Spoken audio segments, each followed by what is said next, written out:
I'm Lorraine Siegel. I'm the chairman, founder, and CEO of the Exceptional Women Awardees Foundation. Why did we start this foundation?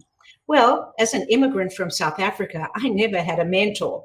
During my career as a lawyer, and then as an executive in a variety of entrepreneurial companies, and even as a board director, I never had a mentor. And I am one of those women who walk the road less traveled. And so I decided that we needed to support women who are like me and enable them to rise in their careers. And that's why we started the Exceptional Women Awardees Foundation. We're going to make successful people more successful and hopefully help you reach your dreams as well. So let's get right to it. Chris Kine, you are an amazing woman with an incredible journey. Would you tell us a little bit about your life and how you got to where you are today? Yeah, certainly, Lorraine. Thank you. And thanks for having me on this panel today and discussing here with Vanessa. It's great to be here.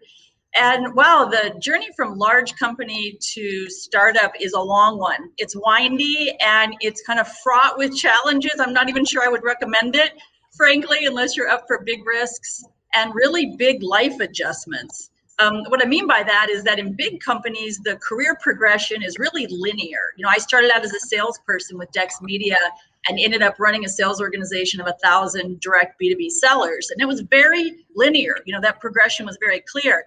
Mapping from a large company to a startup is not a clear progression at all. And I would say it just requires quite a bit of risk taking and quite a bit of openness for things not working out so great. You know, you've got to have a high degree of risk tolerance and willingness to fail. And, you know, finally, from large companies to small companies, there are quite a few things that do transfer. Really great strategic skills, operational excellence, identifying new customers, retaining existing customers. I mean, these are things, fortunately, that did translate well into my career in startups. But I think finally, really learning how to not panic when you're in a startup, when you've got just a little bit of runway and you're burning through cash, that's a tougher challenge, but that does come with experience, and I'm really happy to be doing that work now. You know, it's a good experience to learn how to not panic in any business that you're in. And so, Vanessa, you are in the eye of the storm, being in Amgen and having been in the industry for so many years. What is your journey? You have gone to large companies, small companies, back to large companies again. Tell us a little bit about your story.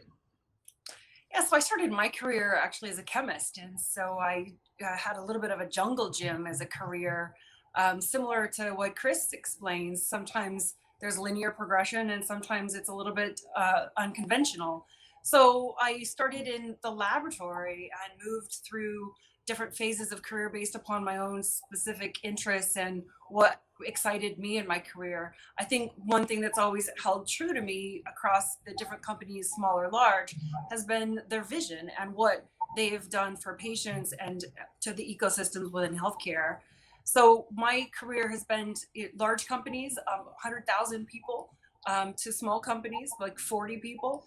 And so I've had to wear hats that are broader than in one opportunity or another, but it always affords the opportunity to bring an innovative mindset to any situation that I'm in for my career. And that's really terrific. You know, what you've done, Vanessa, is you've actually bridged the technical with the commercial. And I think that aspect of your career is so interesting. I want to go back to Chris for a moment. Chris, when you were at Dex Communications, you had a lot of interaction with the private equity world, which is a very hot topic right now. As you moved to an entrepreneurial company, did that presentation skill to PE firms and other things like that help you in the venture capital area? Oh, it did indeed. You know, when we carved out Dex Media from CenturyLink, it was the largest leverage buyout in history at the time after Nabisco, and we presented to 12 consortiums of private equity. And boy, you get run through your paces. But you know, if you have some of the smartest money on Wall Street asking you questions about your business, it really teaches you to think on your feet, and it teaches you to think in a more sophisticated, I would say, strategic way.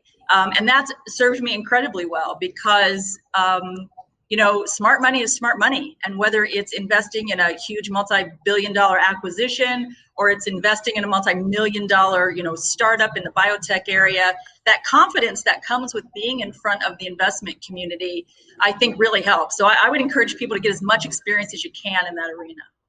I think that's very good advice indeed. And Vanessa, one of the things I admire so much about you is you're in a company, I don't know how many employees Amgen has, but it's a lot. How do you not get lost? And how have you been able to create a path of success in such a large organization? Well, Amgen's a really fantastic organization. And, I'm always loving our mission, which is to serve patients. And I think that really helps to give energy to my career as far as where I show up and how I show up. And I think that's been really resonating throughout my career steps, which has been, how do I want to be recognized in the organization? What do I think is important? And how do I influence the building components of that company?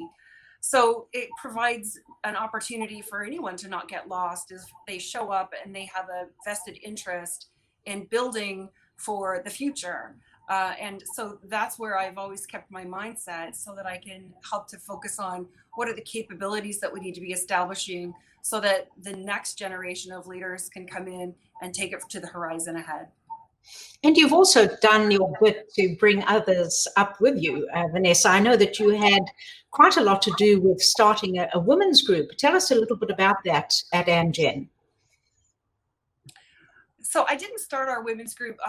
Our women's employee resource group was actually founded about 15 plus years ago. And as an employee resource group, it's women empowered to be exceptional. And so I had the gracious honor to lead these women globally for a period of about 4 years. And so that's been a real growing opportunity as I've been able to support women in their career. We focus on career, community, and the company, and helping to provide opportunities for career growth. How do we connect to our community? And also, how do we ensure that we're helping to inform the company on what's needed to spark the talent within? So it's an organization that's now under new leadership, and it really is a testament to Amgen's commitment to serve the development of women in the future. That's so fabulous. It's the integration of purpose and profit, and that's certainly center stage right now. Chris, when we've had conversations in the past, one of the things that always makes me laugh is that you talk about the blankety blank. So you want to explain what the blankety blank is? Oh my! I didn't know you were going to ask that question, Lorraine. I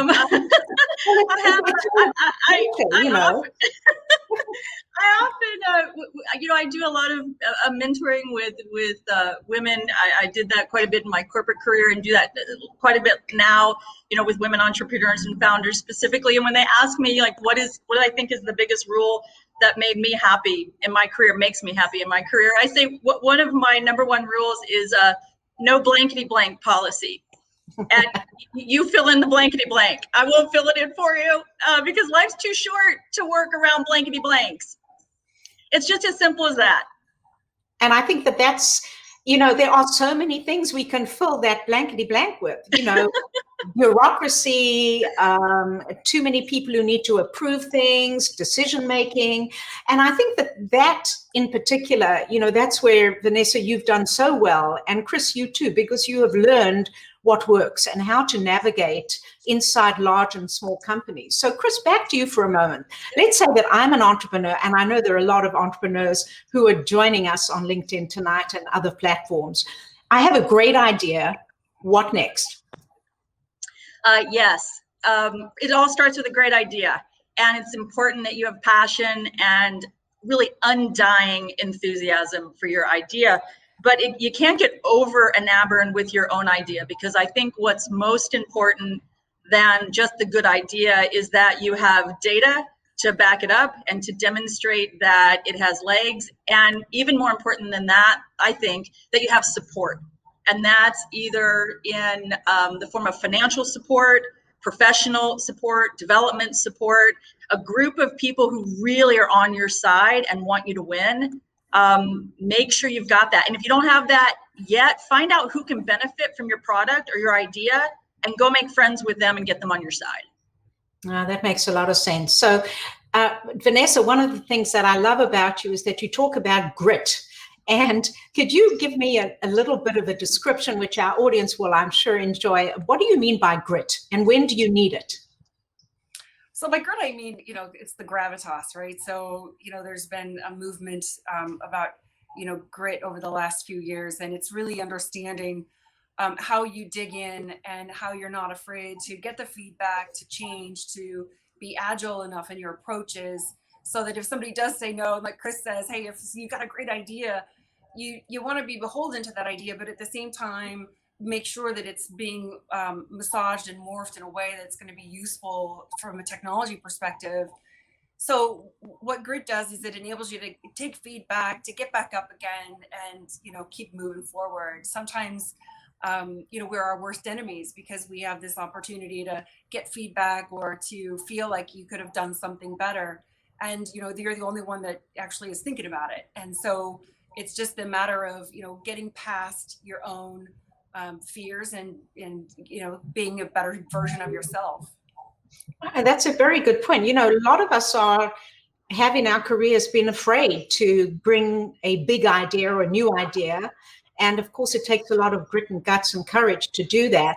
So I know you have a philosophy about that. In a big company, to bring a new idea, give us a few beats on that and how you think people can overcome their fear. Well, sometimes it comes to just finding, a kind of sometimes an internal buddy or a mentor or someone who can actually help you shape out the idea.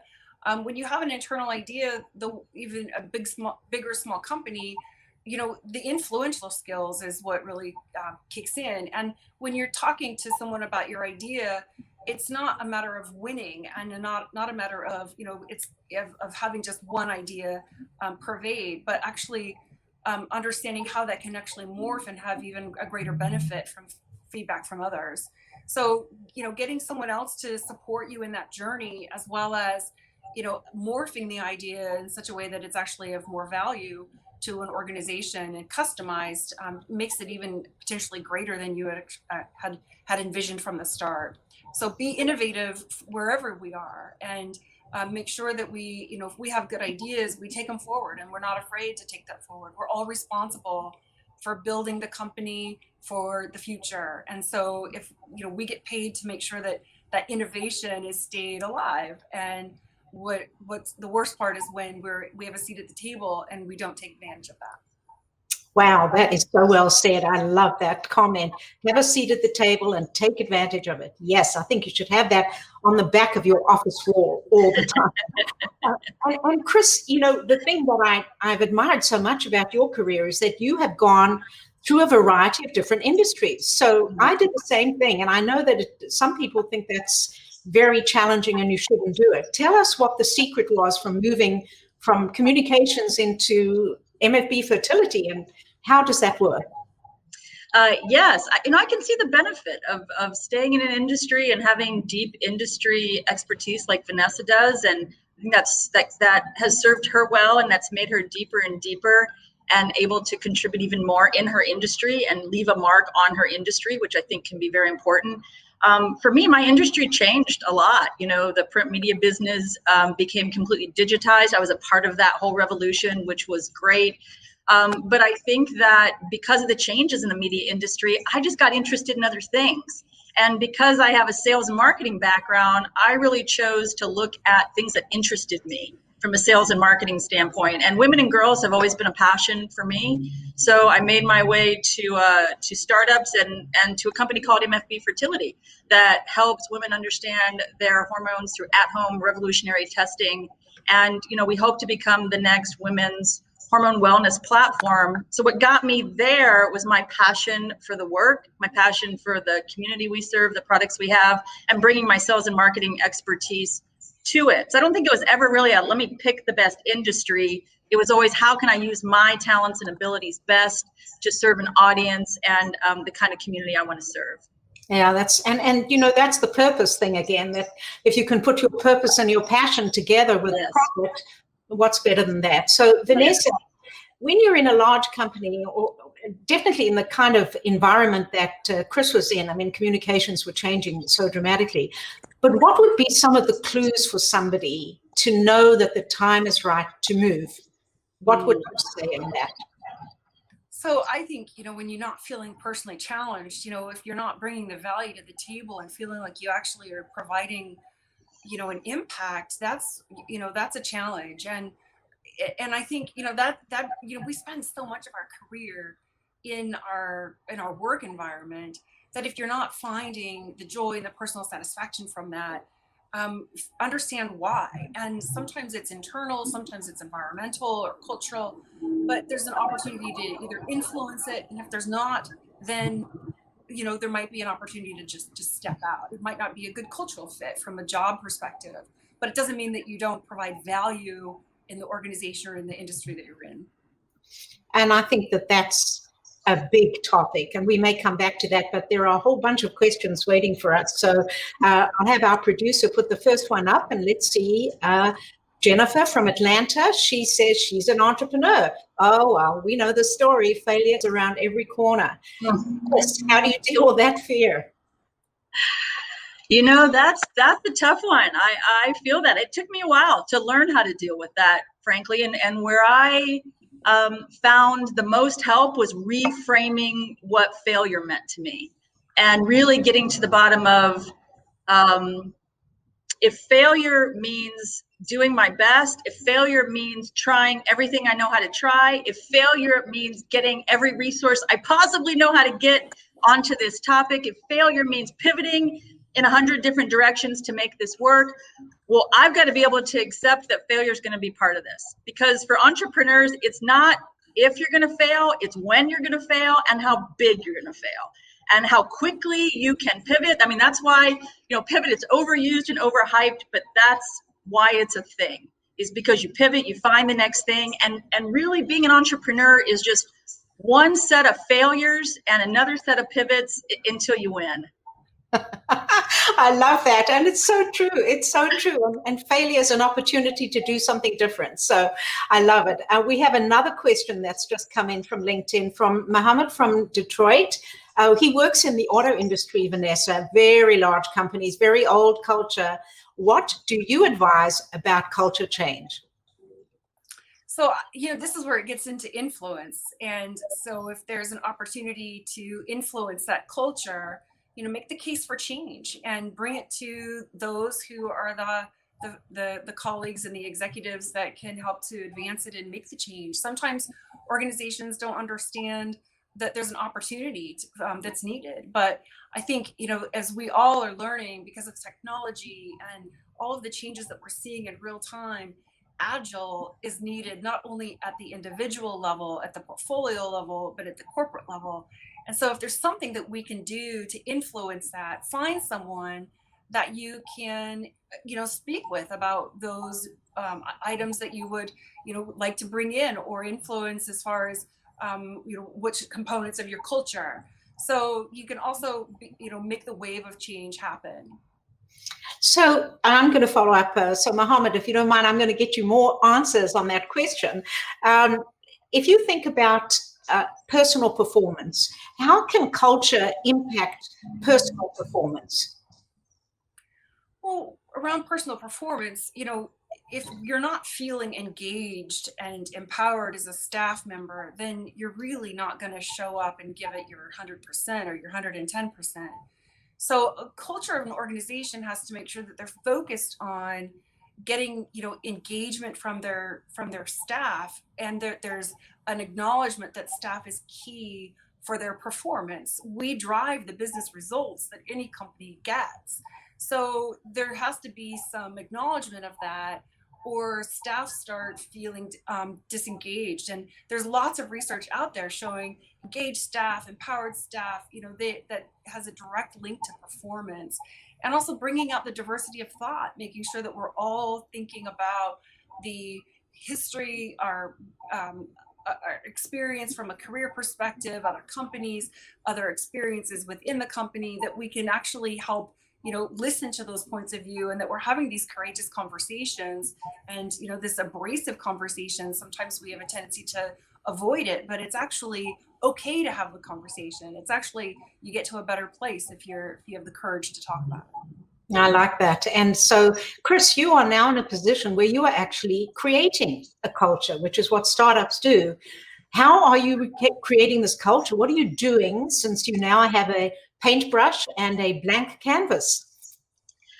Yes, listening to Vanessa, it reminds me of Agile philosophy. So I learned Agile when I was at a startup previous to this and ran our product engineering team. And the Agile philosophy around being able to iterate very quickly and change very quickly and have feedback loops and collaborate, I think is a big part of culture.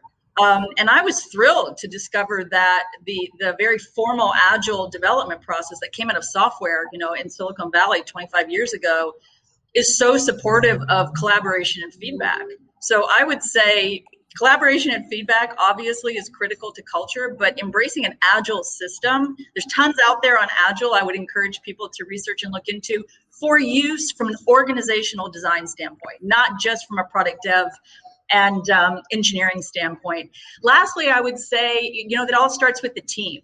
The team that you hire has to be a team that likes each other, that is willing to take any hill together, that is engaged, that is well communicated with. And I find sometimes that we don't have the incentives lined up as well. You think, just generating, equity in a company, it's not a small thing because it could be potentially worth a lot of money when you exit, but it's not just about the big payout at the end. It's about short-term rewards, it's about bonus compensation, but it's also about recognition and formal recognition and reinforcement of the team and good communication.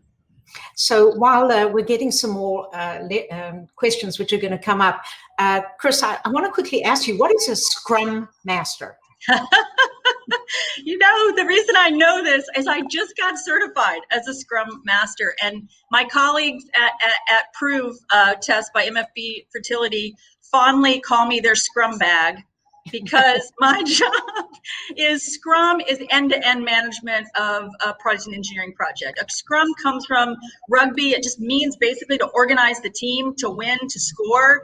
And my work is help the team communicate end-to-end, make sure we're focused on the right work, make sure our deliverables are where they need to be. But it's not just project management. It's also making sure we're really clear on the customer internal stakeholders, the external stakeholders and their needs, and always coming back to making sure we're engineering the right things to meet those needs. How exciting. It is. All the time. So let's see if there are any more questions. I think there are a bunch, which hopefully we'll get a few up here. Oh, here's Dee Robinson. Hi there, Dee. How do you identify the right talent? Oh, that's the $1 million question. All right, who wants to take this? Vanessa? Well, so I think about it during the interview process, as well as how somebody comes up as, when you see somebody on paper, but also, the talent fit is important. And like Chris says, getting the right team and the right, high performing team together is really key. So sometimes you might have a bus of talent, but it's not the right opportunity for an individual. And so that's an opportunity to actually, give them a different challenge. So finding the right ones, sometimes it's luck. Sometimes there's, some skill sets in it. Sometimes it's through networking. So I kind of look at it as any, all comers as far as opportunities go. But really, for those of you who are looking at being that right talent, make sure that the way that you're showing up when you're on paper and in your interviews, that you're very prepared and that you demonstrate that you are the best talent. So it's a tough one, and I think that somebody today, in fact, one of our EWAs called me and said, "How do you hire somebody for EQ?" And that's something, Chris, you're in the hiring mode right now. How do you find EQ? Wow, that's a tough question. I would say that one of the best practices, and it sounds very straightforward, but the best practice is to hire for team fit, because the team has a collective EQ that these individual EQs need to fit into, in general. So I would say always do team interviewing, always do team-based hiring. And I found it really helpful, and again, this sounds super basic, but sometimes we don't do it when we interview, is to ask candidates situational questions, which are tell me about a time, and then create a scenario that requires a high level of EQ and ask them how they handled it. That will give you a good sense. The other thing that we do, I think that helps quite a bit, is we do simulations. So we're hiring customer care team right now, and we've got them on some sample questions to do sample answers and writing samples too. And it's interesting because you wouldn't think that writing samples would really help you understand EQ, but it does in terms of the tone people write in and how they respond to a question.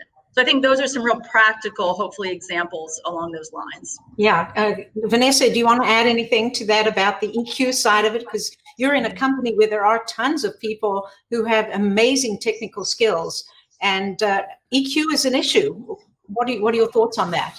Yeah, I agree. I think that situational, questions are good, at least on the outset. But then, you're going to end up with individuals around a team that, they may be a good fit at the beginning, but then team dynamics change and leadership changes. And so you might not be a good fit any longer. So I agree with Chris. Like, EQ is really hard, and it's also, I think, also situational and very personal. But those situational conversations that you can have and understand how people deal in those stressful moments, that's the grit component that we talked about. Mm-hmm. Where does the gravitas show up, and how do we make sure that we're going to continue to smile and laugh and have good times and joy and all the good things that you need to be able to, fuel through a business. So most people, when I'm mentoring much younger people, say to me, how do you build a successful career? And it's such a broad question, and we've only got about 2 minutes left. So each of you give me your definition of how you build a successful career. Chris, let's start with you. Sure, that is a big question, Lorraine. I would say for me, looking back, it's all about alignment and congruency, and making sure that I'm aligned and congruent with the people I'm working with, the work I'm doing, the customers I'm interacting with, the investors I'm interacting with. Because as long as you're congruent and you're passionate, that is your true north. It will take you to great places. If you find there's resistance, I found if I didn't trust my gut, that's where I got into problems. So I would say what's been super helpful to me is trusting my gut and being congruent and being willing to act if there's incongruency. I love that. Vanessa, we have about 30 seconds. Yeah, so I look at it and I think, I need to know myself. I need to know how I show up, where I flourish, where I don't show up, where I get my fear from. So, if I could really reach inside and train my mind the most optimally, then I can have an influence and an impact in a positive way on others. So I just look back at my own strengths, my own weaknesses, and understand where those are opportunities for me to continue to grow. I love it. Thank you so much. I wish we had another 2 hours. I always do, because our EWA was so amazing. So thank you to both of you, as we have to conclude our show shortly. But next show is going to be equally wonderful on February the 15th. We have Dr. Hindi Stoll, who is the head of maternal fetal medicine at Harvard UCLA. She's also a professor at USC, and she has a JD and heads the medico-legal committee for Harvard UCLA, and is an expert witness in many medico-legal cases. In addition, we have Amy Towner, who is the Chief Executive Officer of the Healthcare Foundation of Ventura, and she has been on their COVID task force. We're going to talk about healthcare, we're going to talk about women in healthcare, and we're going to have an extremely stimulating time together. So join us at 5 o'clock Pacific time on Monday, the 15th of February. And I leave you with a challenge today, which is, has culture affected your career? If so, please email me and let me know. The email is up on the screen. Go to our website. I loved having you with us today. Thank you to those whose questions we could not answer. Have a great week, everybody. See you in the next show.